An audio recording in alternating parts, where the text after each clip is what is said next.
Hold the discus with the rim resting on the last joints of your fingers. Your thumb should rest on the top of the discus for control. The grip can vary. Some will grip with the fingers spread fairly evenly, while others will have the index finger and the adjacent finger held close together. In the power position, your rear foot supports your weight and is placed in the middle of the ring at a 45-degree angle. The toe of the front foot is in line with the heel of the rear foot. Your stance is a little wider than shoulder width apart. Hold your right arm high and as far back as possible. Your left arm should come across the body. Flex your rear leg, keeping your head in natural alignment. The preliminary swing helps you overcome inertia and develops the rhythm of the throw. Give your body maximum range of motion and swing the discus as far back as possible. Supinate your hand slightly at the end of the backswing. Use your legs and hips to generate force, while your throwing arm acts as a whip. Your leg action is forward, rotational, and upward. The throwing arm drags behind your body. It should remain straight and move through the largest radius possible. Turn your left side foot and knee counterclockwise. Move your right leg around the other vigorously. It should continue to move until you get to the center of the circle. Jump turn off the weak side leg as the right leg moves to the middle of the circle. Your body will be at maximum torque position with the discus at its highest point. As your right foot lands in the middle of the circle, it continues to turn. Your left foot lands immediately after it in the front of the ring. At the release, the path of the discus must be parallel to the path of your body. Only when this happens will the speed of your body complement the speed of your throwing arm.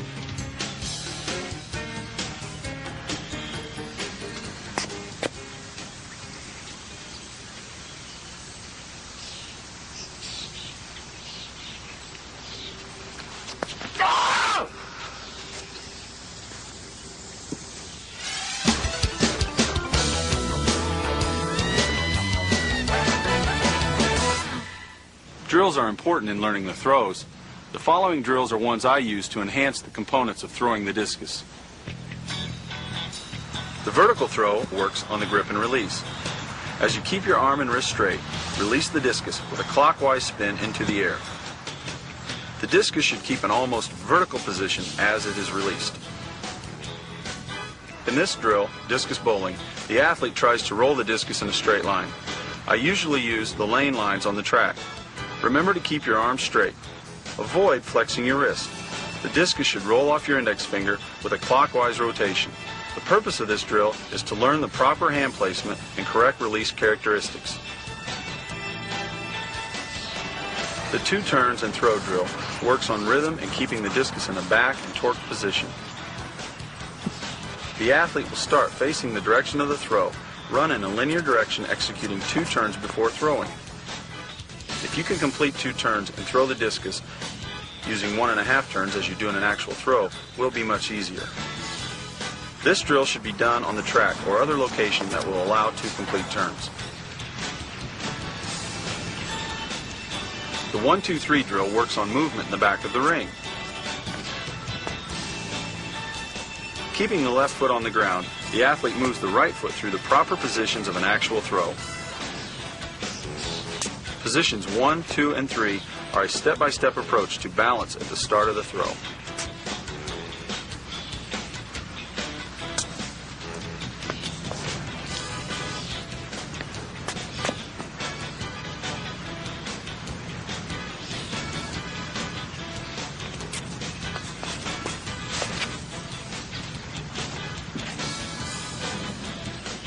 In the pivot drill, the athlete must be concentrated over the pivot leg.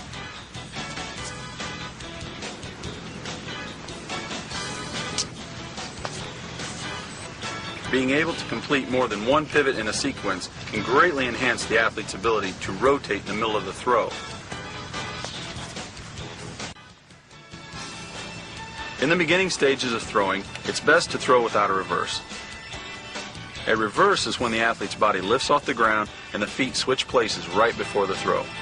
In the non-reverse, the athlete should block the left leg and arm. Continue to rotate the hips and drive the right side of the body forward, keeping the eyes on the release. This drill helps improve release technique from the power position.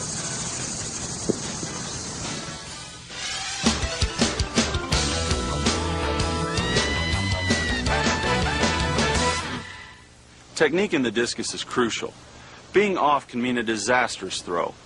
The emotional state of the athlete should be aggressive, but in a controlled manner.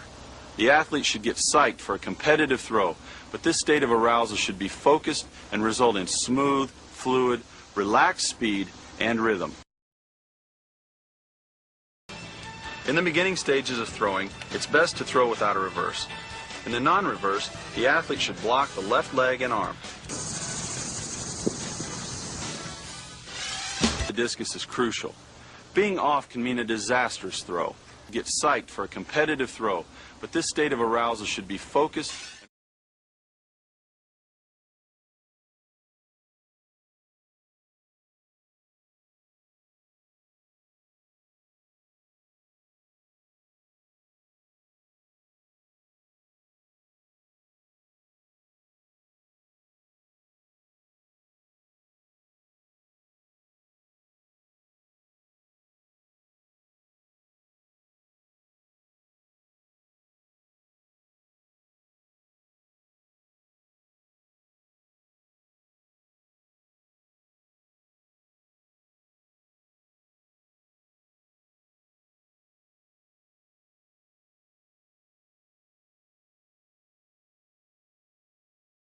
Hey, I'm Julia and I'm here at the Lee Valley Athletics Stadium, and today I'm going to show you how to throw a shot.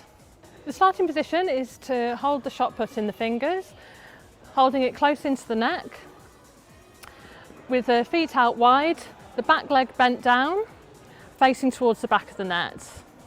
That's your starting position. From there you're going to twist round quickly, leading with the elbow, pushing the shot up about 45 degrees. Some key points to remember: to keep the elbow high, the shot put close to the neck, starting in a low position, leading with the hips and moving with a quick movement towards the front and extending the arm out. It's worth noting that there are other techniques for putting the shot, but these are much more advanced.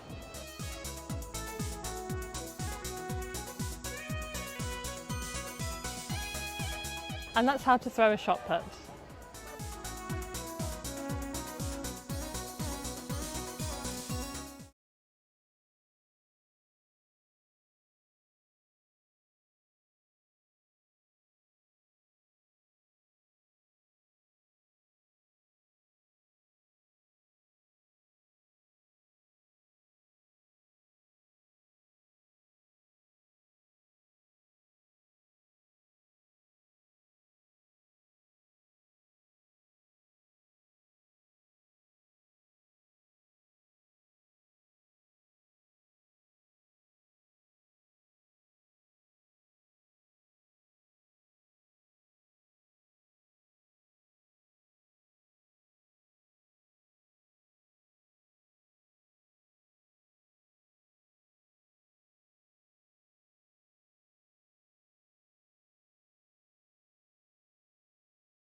Today I'm going to teach you how to high jump.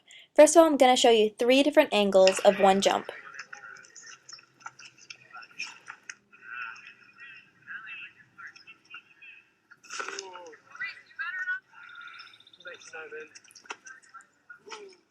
Some things you'll need are spikes, either jumping or sprinting. The difference is that sprinting spikes have spikes just at the toe, whereas jumping spikes have spikes at the toe and the heel. You'll need a high jump mat and 2 standards so that you can balance the bar or the rope. If you're just starting out, I suggest that you use the rope because it's a little less intimidating. You also need chalk. Next, you'll need to find your J. Sorry, it was really hard to talk and it was really cold out. You jump off of, or which foot you jump off for high jump. It's your dominant foot, which is either your left or right, of course. One way you can find out is which leg you jump off of for a layup, same kind of motion. And if you still don't know, you need a friend to gently push you forward, and the first leg you catch yourself or catch your balance with is your dominant leg. I'm right-footed, so I jump off my right foot. Okay. Rope. You want to start in the middle of the mat and rope. Have your hand out on the rope and take 14 steps in a J. I'm going to run this way, so you might want to back up. All right. So do 1, 2, 3, 4, 5, 6, 7, 8, 9, 10, 11, 12, 13, 14. So this would be my mark. The J would look like this.